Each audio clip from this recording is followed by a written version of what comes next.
तो अगर मुझे टाइम ट्रेवल करने की पावर्स मिले तो मैं जिंदगी में पीछे जाकर क्या करने की कोशिश करूँ। कोशिश तो मैं यही करूंगा कि अपने आप को किसी बुरी चीज से रोकूं, कोई बुरी हरकत से रोकूं, यही काम करूंगा। बंद लफ्जों में मैं इतना ही कह सकता हूँ। तो इसी कहानी पे बेस हमने एक एनीमे देखा जिसका हम आज रिव्यू करने जा रहे हैं, जिसका नाम है टोक्यो रिवेंजर्स, जिसमें हमारा हीरो कुछ इस तरह से टाइम ट्रेवल करता है अपनी गलतियों को सुधारने के लिए और अपने दोस्तों को बचाने के लिए उसे उल्टे उल्टे काम करने पड़ते हैं और जिसके नतीजे आगे चल के चेंज होते रहते हैं। ये हमें एनीमे में इस तरीके से दिखाया गया है। बस थोड़ा सा हीरो हमारा कंफ्यूज और चूतिया आदमी लगता है। तो आज हम बात करेंगे इसके 1, 2, 3 सीजन के बारे में। तो welcome back to my YouTube channel रिज एनीमे। तो टोक्यो रिवेंजर्स की कहानी कुछ इस तरह से शुरू होती है कि हमारा हीरो ताकेमिची हानागेकी, जो निहायत ही लूजर आदमी है, बेवकूफ आदमी है, जिसकी जिंदगी कुछ काम की नहीं है, उसको एक दिन पता चलता है कि उसकी जिंदगी की खास लड़की की डेथ हो चुकी है, जो नाओटो की बहन होती है, नाओटो ताचिबाना। नाओटो ताचिबाना वही है जो उसका साला है, बनता नहीं है पर है। उसकी जो बहन है और ताकेमिची जिसको पसंद करता है, वो लड़की जो मर जाती है, वो किनके हाथ मरती है? वो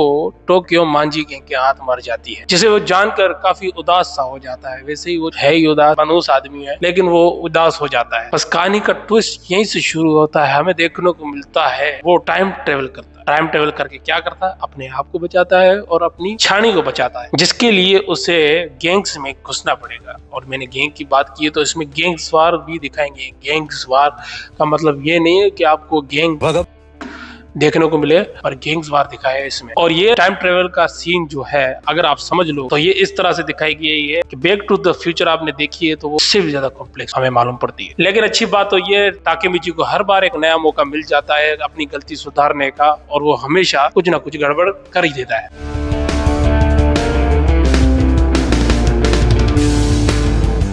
तो शुरू में सीजन 1 में ताकेमिची की जिंदगी कुछ इसी तरह से चल रही होती है जैसे हमारी जिंदगी चल रही है, बोर तरीके से, और कोई लाइफ में एंजॉय नहीं, बस बोर तरीके से चल रही है। पर एक दिन कुछ खास होता है, वो टाइम ट्रेवल कर पाता है, जिसकी वजह से सब कुछ उल्टा पुल्टा हो जाता है। उसको कुछ समझ में नहीं आता, एकदम बावला हो जाता है, चूतिया बन जाता है। जिसे देखकर मैं भी थोड़ा 2 मिनट के लिए वायड़ा हो गया। टाइम ट्रेवल करके उसे टोक्यो मांजी गैंग में शामिल होना पड़ता है, जिसका लीडर होता है माइकी और दूसरा लेफ्ट हैंड होता है ड्रैगन। और वो दोनों काफी स्ट्रॉन्ग कैरेक्टर है, उनको देखकर काफी मजा आता है। खास करके माइकी को, वो पर्सनली मेरा फेवरेट कैरेक्टर है। उसको देखकर ऐसा लगता है यार मैं भी मतलब ऐसे ही करूंगा, टुक टुक टुक टुक बाइक पे आऊं और 2-3 लपड़े मारूं लोगों को, फिर सब सेट हो जाए। इसकी एनिमेशन काफी सिंपल है लेकिन कहानी काफी इमोशनल, और ताकेमिची को वही जबरदस्त इमोशनल होते हुए देखने में मजा है, जिसमें वो थप्पड़े खाता है और फिर वो रोता है। वही उसका क्रेजीपन है और वही हमें फनी लगता है। और उसके ये वाले एक्सप्रेशन, अबे भाई ये किस टाइप की टाइम ट्रेवल हो रही है, कुछ समझ ही नहीं आ रहा है। लेकिन फिर जब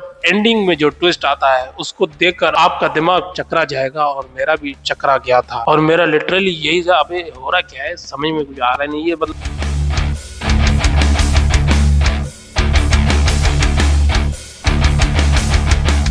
सीजन 2 में ताकेमिची थोड़ा सीरियस हो जाता है या फिर और चूतिया हो जाता है, लेकिन अब वो टोक्यो मांजी गैंग में पूरी तरह से घुस चुका है। और इसी के बाद उसके आते ही मनुष्य छा गए उनकी गैंग के ऊपर। वाला अलग गैंग है, उनकी एंट्री हो जाती है बीच में से, यहाँ तक कि आपको ऐसा लगने लगता है कि अरे भाई मुझे तो सामने वाली गैंग में जाना था, मैं इधर गलत आ गया। यानी सिचुएशन इतनी कॉम्प्लिकेट हो जाती है। ये सीजन ज्यादा इमोशनल हो जाता है और ताकेमिची भी अपने डिसीजन और उनके नतीजे समझने की कोशिश करता है, जिसके साथ साथ हमें माइकी का इमोशनल डेप्थ देखने में काफी टची फील होता है। और वो देखने में हमें ऐसा लगता है कि ये बंदा कभी खुश भी रहा था या नहीं, या ये ऐसा ही है। और इसी के साथ साथ इसमें हमें धोखेबाजी भी देखने को मिलती है, लेकिन थोड़े से इमोशनल मोमेंट्स भी होते हैं इसमें, जिसका इम्पैक्ट आपके सीधे दिल पर पड़ता है। और हाँ, कभी कभी आपको ऐसा लगेगा कि एनीमे स्लो चल रहा है तो स्लो के साथ साथ थोड़ा एडजस्ट करना पड़ता है, लेकिन जब उल्टी हरकत करके थप्पड़ खा लेता है ना, तब आता है मजा। अब लगता है कि भाई नॉर्मल चल रहा है सब कुछ।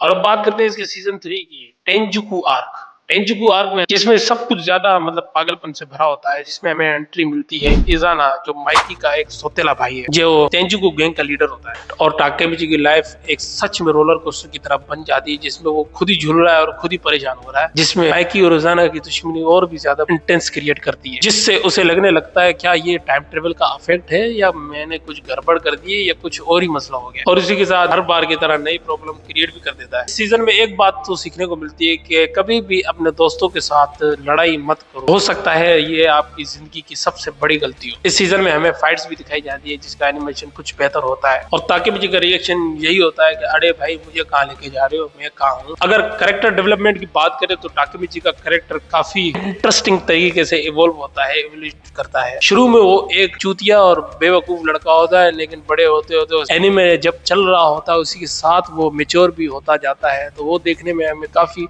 मजा आता है। लेकिन इसकी पेस की बात करूं तो पेस मुझे कभी कभी लगती है कि यार वाकई लंबा हो रहा है, लेकिन नहीं, वो थोड़ा सा इमोशनल टच आता है तो संभल जाता है सब कुछ। जिसमें हमें माइकी और ड्रैकन जैसे स्ट्रॉन्ग कैरेक्टर देखने को भी मिले हैं। वो हमेशा ऐसे ही होते हैं कि भाई ठीक है जो चल रहा है सही है, कर लेंगे अपन, कहीं कर लेगा, ये वाली बात। और जब ताकिमिची अपने दोस्तों के साथ इमोशनल बातें करता है तो ऐसा लगता है ये बंदा अपनी जिंदगी के बारे में बात कर रहा है या कोई सीरियस मूवी की स्टोरी सुना रहा है। एनिमेशन की बात करें तो सिर्फ फाइट्स के दौरान ही ठीक ठाक लगती है, जो काफी सेटिस्फाइंग सा लगता है। ज्यादातर ये एनीमे अपने इमोशनल डेप्थ पर फोकस करता है, जो ठीक है, देखने में अच्छा लगता है। और इसका म्यूजिक भी ठीक ठाक सा है, जिसका मुझे वो वाला गाना क्राई बेबी अच्छा लगा। तो ओवरऑल टोक्यो रिवेंजर्स एक दिलचस्प और बहुत ही अच्छा एनीमे है जिसमें टाइम ट्रेवल, गैंग्स वार और दिलचस्प कैरेक्टर्स देखने को मिलते हैं। बस वही बात है, बस पेसिंग ही थोड़ी स्लो है। कैरेक्टर डेवलपमेंट के बीच में जो ट्विस्ट देखने को मिलता है वो भी अच्छा लगता है। और अगर आपको टाइम ट्रेवल्स या गैंग वॉर वाले एनीमे पसंद है तो